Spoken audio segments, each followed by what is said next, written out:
안녕하세요, 헌터입니다. 오늘 분석해볼 기업은 대한전선입니다. 주가는 과거 반토막이 났고 이후에 박스권 횡보를 오랜 기간 이어왔습니다. 다만 최근에 박스권 상단 드디어 깨고 올라가면서 한 단계 레벨업을 했고요. 17,000원 근처에서 횡보하고 있는 상황입니다. 자, 이제 앞으로 이런 상황에서 다시 한번 또 도약하면서 한 단계 올라갈 수 있을지, 정고점 돌파도 가능할지 분석을 통한 향후 주가의 흐름 알아보도록 하겠고요. 자, 이제 보유자분들 대응이 중요하겠죠. 목표가 설정부터 물려 계신 분들 대응 전략, 그리고 신규 진입 관점까지 다양한 투자 전략도 함께 알아보도록 하겠습니다. 자, 이어서 수급상황입니다. 한 달 기준으로 개인이 팔았고요. 외국인과 기관이 샀습니다. 그리고 최근까지도 거의 비슷한 스탠스가 이어지고 있고요. 사실 뭐 외국인은 거의 중립에 가깝다고 보시면 되겠고요. 기관이 좀 주도적으로 사고 있는 상황입니다. 자, 이어서 신용 잔고율입니다. 2.58% 나오고 있고요. 과거 대비 소폭 내려왔고 뭐 나쁘지 않은 수치 계속 이어가고 있습니다. 자, 공매도 보겠습니다. 뭐 거의 굉장히 낮은 비율 계속해서 보여주고 있고요. 거의 뭐 재료에 수렴하는 모습 좋아 보입니다. 자, 이어서 대차 잔고도 얼마 전까지는 좀 올랐지만 다시 한번 완만하게 좀 내려가는 모습도 괜찮아 보이고요. 자, 이어서 동사 재무제표 분석 들어가 보도록 하겠습니다. 먼저 2020년도 매출부터 보겠습니다. 1조 6천 거의 2조, 그리고 2조 4천, 2조 8천, 3조 돌파, 올해는 3조 6천까지 올라가면서 매년 가파른 상승 이어가고 있고요. 내년 후년 전망도 좋습니다.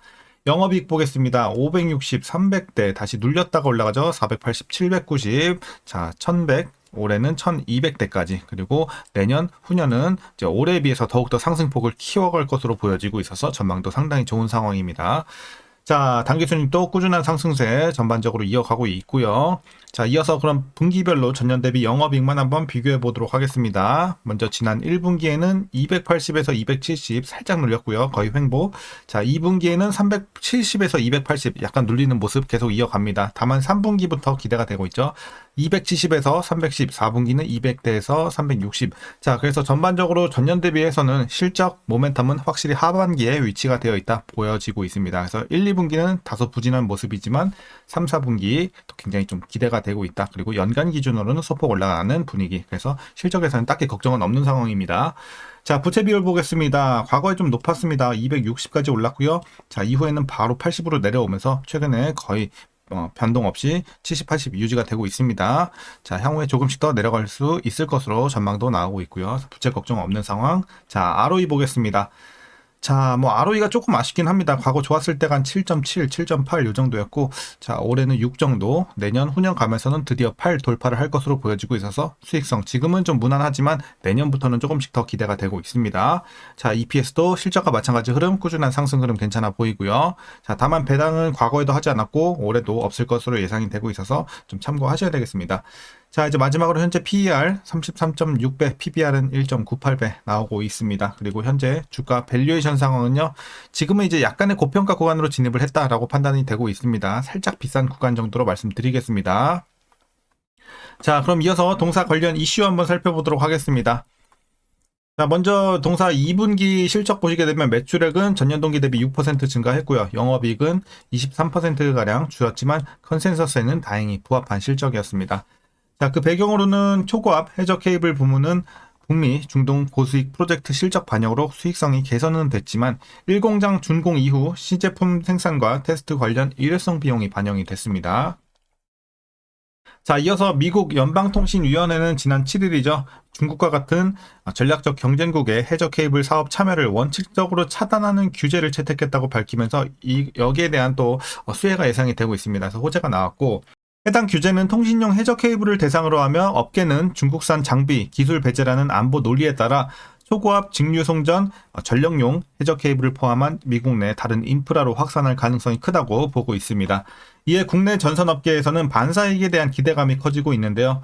통신용 케이블 규제가 결국 전력용 케이블로 확대되면서 중국 업체의 시장 진출 제한이 한국 업체에는 기회로 작용할 수 있겠다는 전망입니다. 자, 이어서 대한전선이 싱가포르 전력청과 400kV 초고압 전력망 공급 설치에 대한 계약을 체결했다고 지난 5일 밝혔고요. 계약 규모는 약 1,100억 원대가 되겠습니다.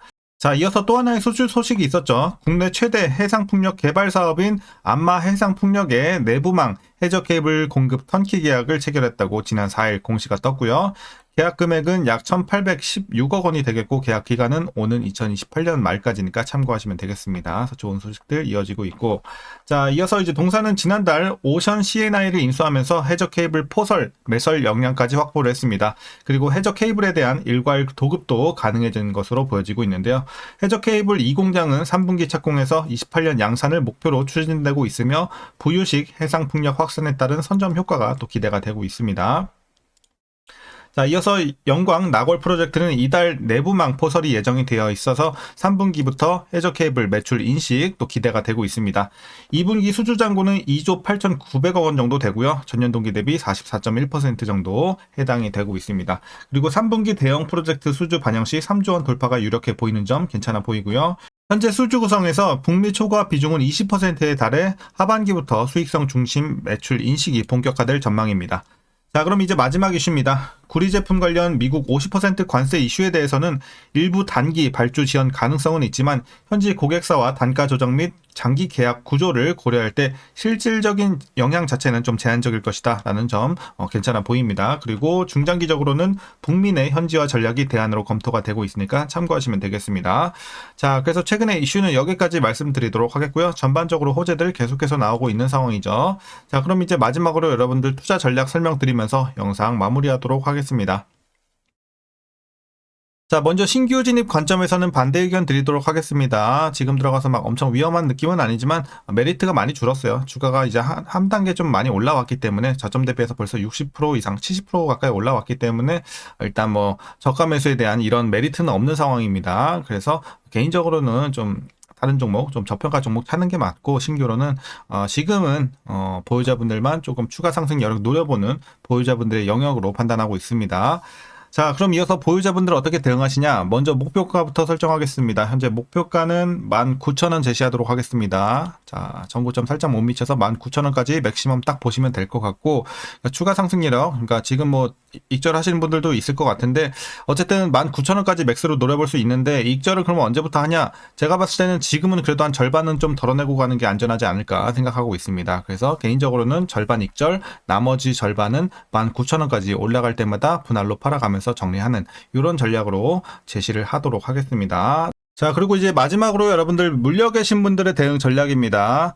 따로 라인은 제시 안 해도 될 것 같고요. 19,000원 라인 요거 하나만 보면 될 것 같습니다. 그래서 19,000원 위에 계신 분들 뭐 사실 거의 없을 거예요. 여기서 평단 관리가 다 끝났기 때문에 고점에서 물려봐야 거의 없을 건데, 혹시라도 정말 혹시라도 19,000원 위에 계신 분들이 있다면 살짝 물 타서 19,000원 밑으로 뺀 다음에 여러분들 향후에 주가 올라오면 탈출하시면 될 것 같고요. 자, 반면에 19,000원 밑에 계신 분들, 자, 목표 주가 밑에 계신 분들은 그냥 보유만 하시다가 물 타지 마시고 보유만 하시다가 주가 올라오면 적당히 탈출 혹은 익절 노려보시면 될 것 같습니다. 그래서 오늘 전략 여기까지 설명드리도록 하겠고요. 오늘도 시청해 주셔서 감사합니다.